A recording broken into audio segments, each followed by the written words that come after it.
genetics are constantly changing. We're altering our genetics. Yes, you can do a search for this if you like on Google, and you will see AI is going to come up with all this list of things that impact us in changing our genetics. I tell you what, it is our conveniences that are changing us a lot. I felt this when I first moved to the United States. I was only 17, and I moved from Albania, where we walked everywhere and we got to feel the hot, the cold, the sunshine, and all that. And here in the United States, I was in the car and in a building constantly, and I felt like that plain meal that doesn't have any seasoning in it. I just felt different. It wasn't me anymore. So yes, external factors will impact us in changing the way we feel, the way we act, and even like the energy levels, right? It will drain us, right? Sometimes women, when you constantly use lip gloss or lotions, your skin isn't producing anymore its natural oil that it's meant to produce, right? So you're using something as a convenience, but then it's changing your skin type, right? If you tell yourself constantly, I cannot do this, so I'm just going to go, buy a meal that's ready, buy pizza or get something that's ready there, you're telling yourself, I can't do this. You're limiting yourself from growing. You're limiting yourself from solving. We're designed to solve, to be able to think sharp and move sharp and move fast and all that. So we're limiting, our conveniences are limiting us more and more, and are changing us, are changing our design, are changing, somebody that was able to walk miles and miles now cannot walk as much anymore because, we are not exercising as much anymore, right? So we got to be careful with that, with what we do on a daily, regular basis, right? We got to think sharp and say, okay, rather than say, I cannot do this, we can say, well, how can I do this? How can I walk forward, right? They're meant to be physically more active, right? Because this is how they boost up their testosterone levels, right?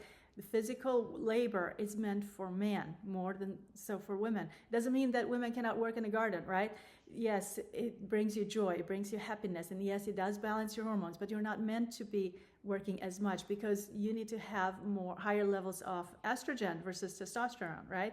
Men are meant to be having higher levels of testosterone versus estrogen. So this is why women are meant to do more like cooking or maybe some gardening and hug their children and snuggle them, right? This is how we boost or how we balance our hormones, right?